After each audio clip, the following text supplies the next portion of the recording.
ঘন্টার পর ঘন্টা বিএনপি জামাতকে মৃত্যুর বৈধতা উৎপাদন করত। জামাত সন্দেহে এবং শিবির সন্দেহে মেরে ফেলা যেন জায়েজ করে এই টকশুজীবীরা তাদের জিহ্বা দিয়ে, বুদ্ধিজীবীরা তাদের কলাম দিয়ে টকশো দিয়ে জামাত শিবিরের ভাইদের মৃত্যুর বৈধতা উৎপাদন করেছিল। আমরা ভেবেছিলাম 24-এর পরে মিডিয়া তার চরিত্র বদলাবে, মিডিয়া জনগণের পক্ষে আসবে, অথচ আমরা দেখলাম দুনিয়ার সমস্ত প্রশ্ন আমাদের জন্য, আর দুনিয়ার সমস্ত প্রশংসা, সমস্ত মুগ্ধতা, সমস্ত উচ্ছ্বাস, সমস্ত বিনয় সবগুলো হচ্ছে একটা নির্দিষ্ট দলের জন্য। মিডিয়াগুলো এতদিন আমরা দেখতাম তারেক জিয়াকে দেশদ্রোহী হিসাবে কতিপয় মিডিয়া বারবার করে প্রচার করত। আমার সাংবাদিক ভাইরা আমাদের কাছে এসে বলে, ভাই আমরা সারাদিন আমরা চেষ্টা করি নিরপেক্ষ এবং বস্তুনিষ্ঠ আমরা সংবাদ পরিবেশন করার, কিন্তু আমরা যখন হাউসে পাঠাই তখন হেড অফ নিউজ এবং চিফ অফ স্টাফ এই নিউজগুলো হচ্ছে কেটে দেয়। বিএনপির ভাইরা 12 তারিখের পরে যখন আমরা সরকার গঠন করছিলাম ঠিক তখন আপনারা মিডিয়াগুলা দখল করেছেন। আপনারা কাদেরকে হেড অফ নিউজ নিয়োগ দিয়েছেন এগুলোর খতিয়ান কিন্তু জনগণের কাছে আছে। এই মিডিয়া হাত বদল হয়েছে কিন্তু চরিত্র বদল হয় নাই। আমি বলে দিতে চাই, এই বক্তব্য রেকর্ড করে রাখেন, আজকে থেকে 5 বছর পরে না হোক, 10 বছর পরে হোক, বিএনপিকে যারা আজকে মাথায় তুলে নাচছে ওই মিডিয়া এগুলাই বিএনপিকে কিছুদিনের মধ্যেই হত্যাযোগ্য করে তুলবে। মিডিয়ার সময় রয়েছে, আপনারা জনগণের পক্ষে আসুন, আপনারা বস্তুনিষ্ঠ হন, আপনারা কাউকে প্রীত করে কাউকে খুশি করার জন্য সংবাদ পরিবেশন করার প্রয়োজন নাই। প্রথম আলো এবং ডেইলি স্টার যেন বিএনপির মুখপাত্রতে পরিণত হয়েছে। গতকাল এনসিপির ম্যানিফেস্টো প্রকাশ করলো, আমার দেশ ছাড়া প্রথম আলো ডেইলি স্টার একটা শব্দ এই ম্যানিফেস্টোর জন্য ব্যয় করে নাই। এগুলো ইতিহাসের দায় থেকে যাবে। আপনারা কাদের দাবিদারি করছেন, কাদের গোলামি করছেন, কাদের এজেন্ডা বাস্তবায়ন করছেন, জনগণ এখন সচেতন, জনগণ এসব বুঝে, আর জনগণ যদি জাগে তখন পালানোর জায়গা পাওয়া যায় না। প্রিয় হোমনাবাসী, তিতাসবাসী, আপনাদের সামনের যে নির্বাচন রয়েছে এই নির্বাচনে আমাদের নারীদের ভূমিকা, আমাদের মায়েদের ভূমিকা সবচেয়ে বেশি গুরুত্বপূর্ণ। আমাদের মায়ের, আমি বিশ্বাস করি আপনারা জুলাইয়ে যেভাবে রাস্তায় নেমে এসেছিলেন, প্রত্যেকটা মা, প্রত্যেকটা বোন, আপনারা সবার আগে এবার আপনারা ভোট দিতে যাবেন। সবসময় আপনাদেরকে বঞ্চিত করে রাখা হয়। আপনারা যখন 11 দলীয় ঐক্যবদ্ধ জোটের নারীরা আমাদের জন্য ভোট চাইতে যাচ্ছে, একটা দল বলছে 999-এ ফোন দিয়ে নাকি তাদেরকে ধরাই দেওয়ার জন্য। আমি আমার মায়ের বোনদেরকে আহ্বান জানাবো, আগামীকাল থেকে দলে দলে আপনারা প্রত্যেকটি ঘরে ঘরে, প্রত্যেকটি বাড়ি বাড়ি, প্রত্যেকটি হাড়ি, প্রত্যেকটি নারী পর্যন্ত আপনারা নির্বিঘ্নে আপনাদের প্রচারণা চালাবেন। যদি কেউ বাধা দিতে আসে আমরা ঢাল হয়ে দাঁড়াবো। ওই বাধা দিলে বাঁধবে লড়াই, এই লড়াইয়ে জিততে হবে। বাধা দিলে বাঁধবে লড়াই, এই লড়াইয়ে জিততে হবে। বাধা দিলে বাঁধবে লড়াই, এই লড়াইয়ে জিততে হবে। বাধা দিলে বাঁধবে লড়াই। আমার মা বোনদেরকে যদি একবার বাধা দেওয়া হয় এর চূড়ান্ত পরিণতি ভোগ করতে হবে। আপনারা নির্বিঘ্নে প্রত্যেকটি বাড়িতে বাড়িতে যাবেন, প্রত্যেকটি নারীর কাছে যাবেন, আমাদের বার্তা, পরিবর্তনের বার্তা সবার কাছে পৌঁছে দিবেন। আগামী নির্বাচনে আমাদের নারীরা যারা তাদের সন্তানকে ভালোবেসে রাস্তায় নেমে এসেছিল, ওই নারীরাই আমাদের বিজয়ের অগ্রমাল্য দিয়ে ইনশাল্লাহ আমাদের সংসদে পৌঁছে দিবে। আর যারা বাধা দিতে আসবে তাদের চূড়ান্ত অধঃপতন 12 তারিখ ইনশাল্লাহ আনুষ্ঠানিকভাবে প্রাতিষ্ঠানিক স্বীকৃতি পাবে।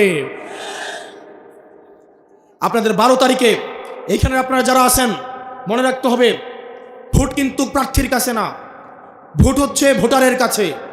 সুতরাং প্রার্থীর সাথে থেকে লাভ নাই। আপনারা প্রত্যেক দিন প্রত্যেকজন অন্তত 10টা ভোটার ম্যানেজ করতে হবে, অন্তত 10টা। আগের দিন যতটুকু কাজ করেছেন পরের দিন তার থেকে 1 ঘন্টা বেশি কাজ করতে হবে। আগের দিন যত মানুষের কাছে গিয়েছেন পরের দিন অন্তত 10টা মানুষের কাছে বেশি যাইতে হবে। আমরা দেখেছি না দেখিনি? তাহলে এবার তাদের 4 নম্বর দোষ বলবো। ওইখানে বলে আসলাম কয়টা? এবার 4 নম্বর দোষ বলবো।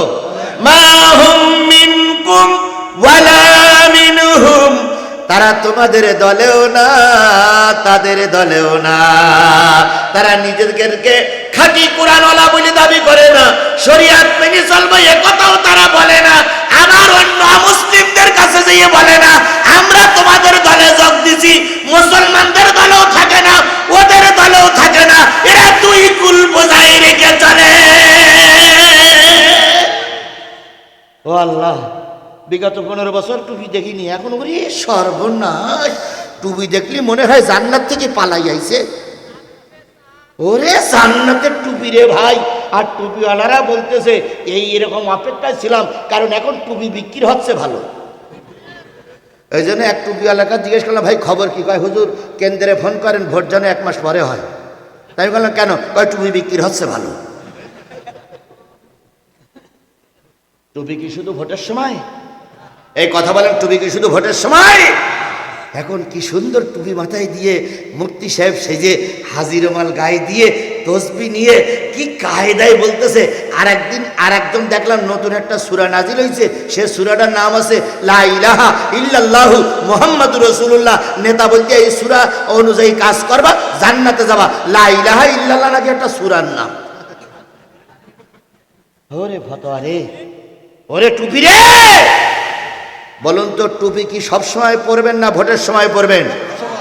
যারা ভোটের সময় টুপি মাথায় দেয় এরা হলো ধোঁকাবাজ, এরাই ধর্ম নিয়ে ব্যবসা করে। কথা বলে ঠিক না ঠিক? আর আমরা ধর্ম নিয়ে ব্যবসা করি না, আমরা ধর্মীয় কথা বলি। এই জন্য পায়খানা করতে গেলেও আমরা টুপি মাথায় দিয়ে পায়খানা করতে যাই।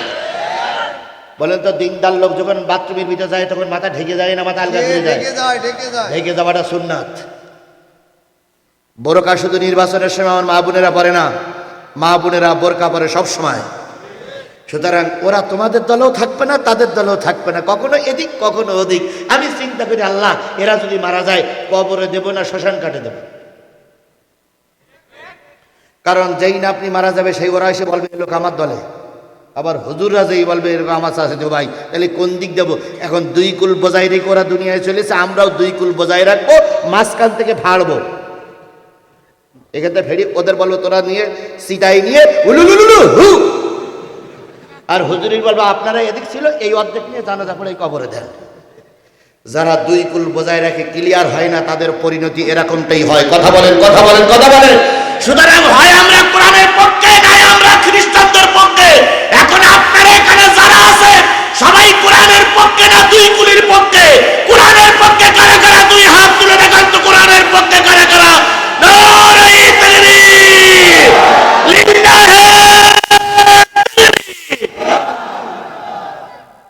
আল্লাহ আমাদের কবুল করুক।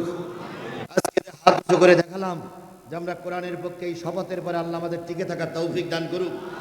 আমরা অন্ধকার ঘরে যাই আর আলোর ঘরে যাই, সিসি ক্যামেরার সামনে যাই আর যেখানে যাই, এই শপথটা যেন আল্লাহ আমাদের স্মরণ করাই দেয়। জোরে বলেন আমিন, আরো জোরে আমিন, আরো জোরে।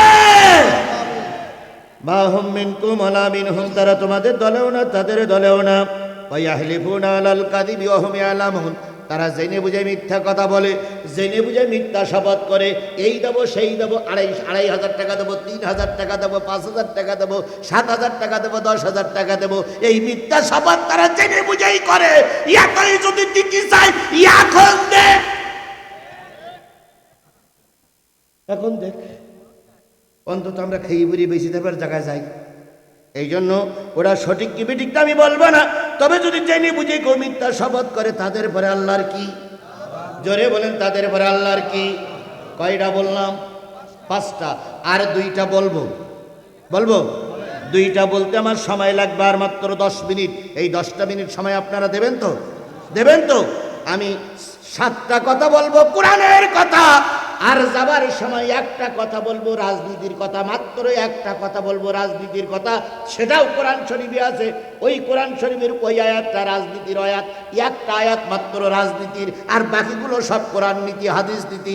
একটা আয়াত মাত্র রাজনীতি, একটা আয়াত যদি রাজনীতির কথা বলি সমস্যা হবে?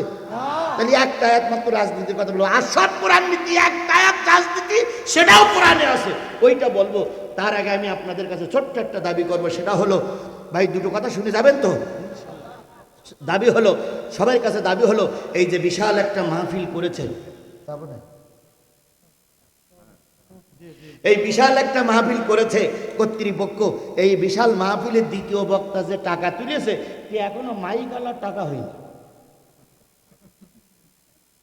এখন কাল সকালবেলা মাইকওয়ালা যখন বলবে টাকা দেন, আচ্ছা টাকা দেন, তখন কর্তৃপক্ষ বলবে কালকে তো তুই দেখলি হুজুর টাকা তুলতে পারিনি, আগামী বছর আসিস তাই ডবল করে দেবো। আচ্ছা ও গালাগালি দেবে না, ভালোভাবে বাড়ি যাবে। ও বলবে আল্লাহ যে হুজুর টাকা তুলতে পারিনি ওর পরেও গজব দাও, আর যারা মাহফিল দিয়ে টাকা দিতে পারেন ওদের পরেও গজব দাও, আর যারা শুনতে এসেছিল ওদের পরেও গজব দাও। গরিব মানুষের দোয়া কবুল হবে না? হবে না? তাহলে ও যেন বদদোয়া না করে, এই জন্যই মসজিদের জন্য, এই মাহফিলের খরচের জন্য সর্বোচ্চ 10,000 20,000 টাকা তো দেবেন। আর আমরা যারা গরিব মানুষ আছি, আমরা যারা এখানে বসে